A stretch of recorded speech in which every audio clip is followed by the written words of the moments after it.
We're at the beautiful Oakland University course at the Khaki Cousins in the Sharp with Heather Fortushniak. Did I get that right finally? She is brand new out of the box, folks. She is the new ladies head golf coach at Oakland University for the 24-25 season. I tell you what, getting the job here must be a dream come true. Yeah, it really is. Little background, so I'm from Brighton, Michigan, and just being able to end up close to home and do something that I love, coach college golf, and be able to impact people is just a dream job in itself, but it's my dream job as well. So I'm super pumped to be here and super excited for the season. Before we talk about the Oakland University and the girls, you were actually recruited by Alyssa Gaudio a few years ago. She's a couple coaches ago at Oakland University. Awesome young lady, but she's moved on. And but you chose to go out of state. Tell us a little bit about that and kind of like how you circled back here. Yeah, so in 2018, I left in the fall for Kansas State, and kind of what it came down to was, there was nothing bad about any school that I was looking at or looking to go to. K-State just really kind of tugged at my heartstrings, and it just felt right. And it ended up being the correct decision at the time, and I would never take back that decision and 100 times over. I really grew and learned a ton about my golf game, and just love the whole atmosphere of K-State, the family atmosphere, and Manhattan as a whole. But you ended up coming back, you being from Brighton, Michigan, you ended up coming back here. You said that the golf course was incredible down there at Kansas State. We always think hills, Oklahoma, Kansas, Missouri. That certainly wasn't the case with you. Brag on the course for a second, then we're going to start bragging on your job at this school. Yep, of course. So you think of Kansas as like flat and kind of farmland, but really the course was one of the hilliest courses that I played to this day. But it was called Colbert Hills, and it was one of the best practice facilities that we could have as a golf program, and we really had everything out there. We had a par 3 that was available to us and us only, so that was huge for short game, but yeah, the course was amazing. And of course, it's not a tough sell to come to Oakland University. As we kind of spin out, take a look at both Khaki Cousins and then over here at the first and the 18th hole of the Sharp.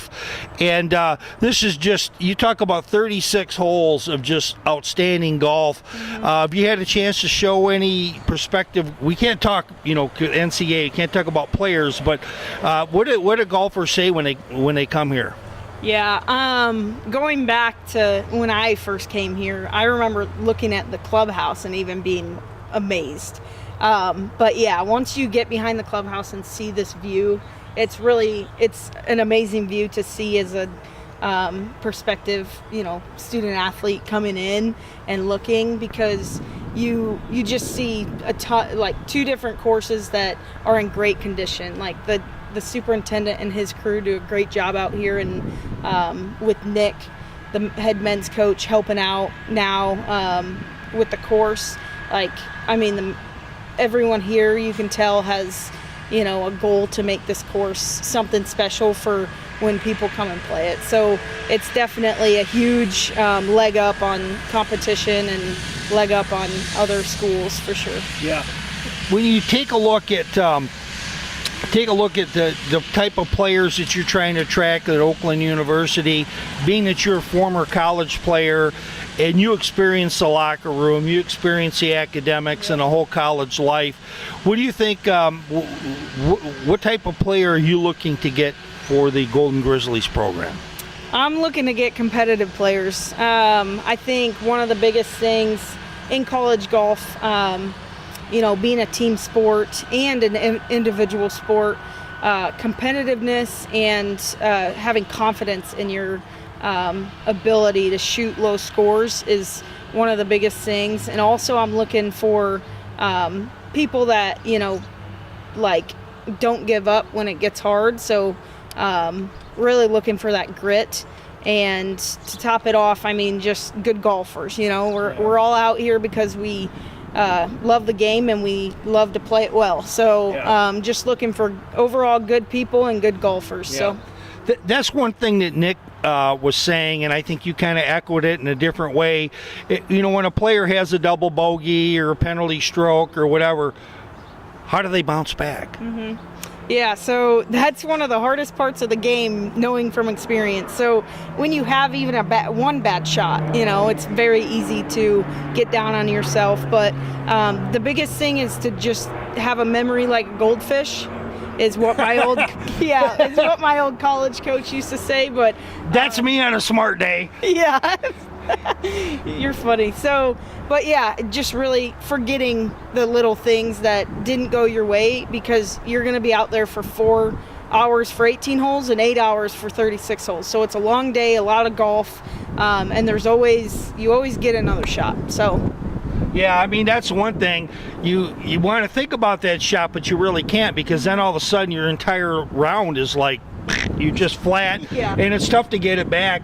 But the one good thing about golf, and I'm saying this from me to you, is just that you're always working on something in golf. Even Scotty Scheffler or Jack Nicklaus or Lexi Thompson or whoever, we're always working on something. And that great driving you had yesterday, you may be like, I don't have that gear today.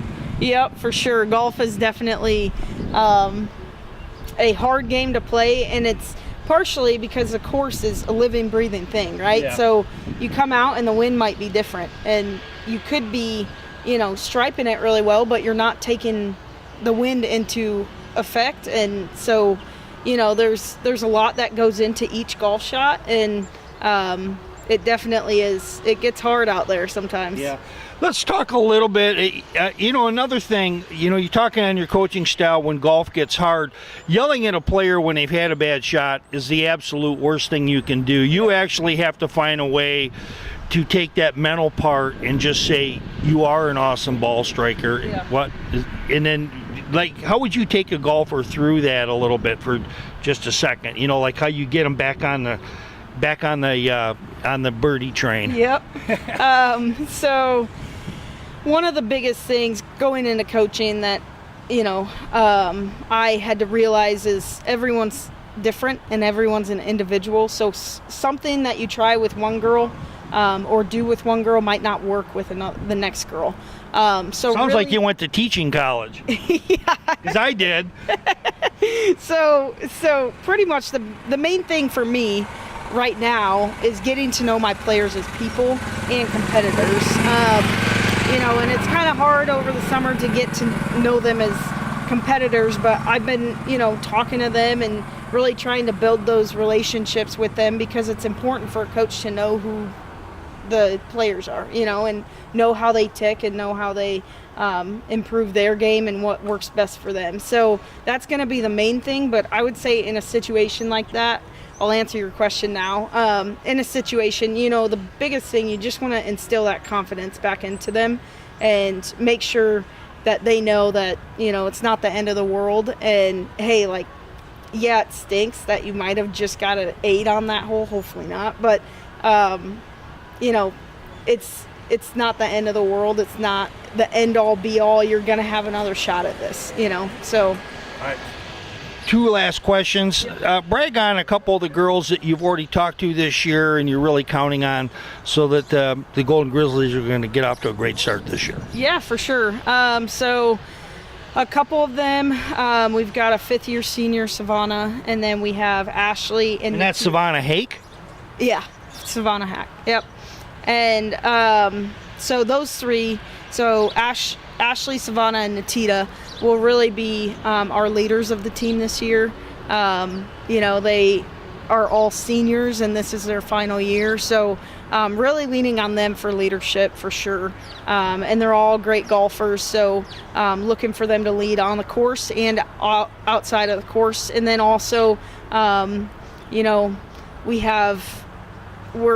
we've got Grace, Olivia. I mean, everyone on our team has, good parts of their game and parts where they need to improve. So just really looking as a coach to see who steps up, this year, and who wants to come to practice and focus and just get better every single day, little by little. All right.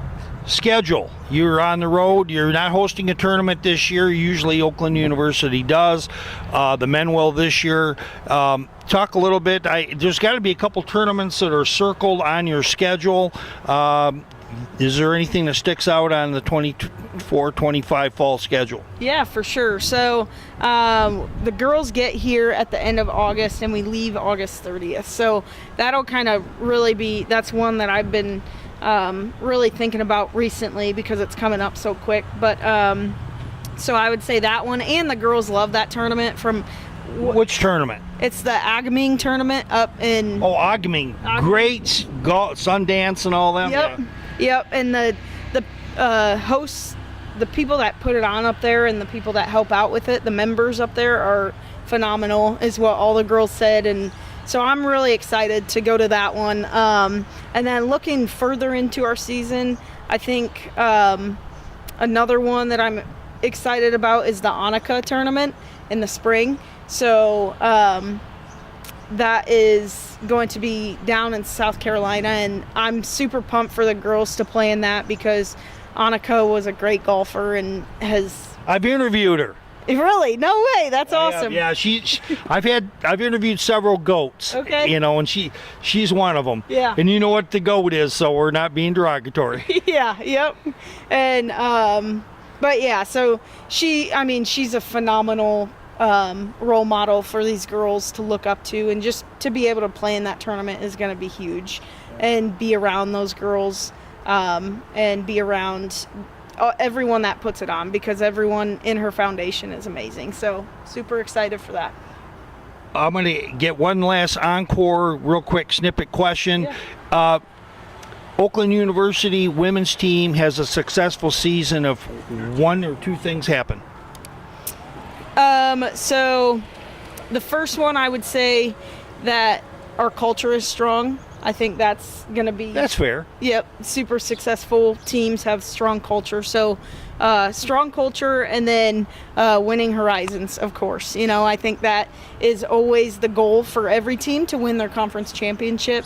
And I think what I've been learning here at Oakland already, that Horizon League is a huge deal, and it's something that a lot of the university cares about, and the athletic program. So excited to get out there in about 10 months and see what we've got. So yeah.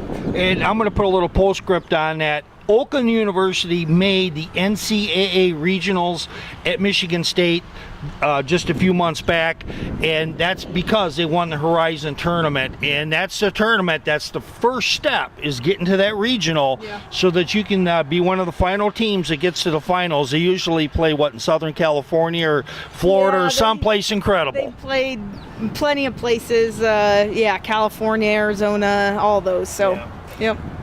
Well, we hope to see that. We are going to be following Oakland University, Miss Heather and the rest of her team. She's got a lot of senior leadership. If we can tie this up, and I think that you have a really good, strong chance. And I think if they have the strong leaders, they can also help you recruit really good players. And maybe you'll even be at the AJGA next week over at Spring Meadows Country Club over there in Linden. So thank you so much for coming on out. And hey, we're going to catch you probably in the next month at our tournament. Thank you. You got it. Thank you. You got it. Okay, I just wanted to hold it for a minute so I didn't have a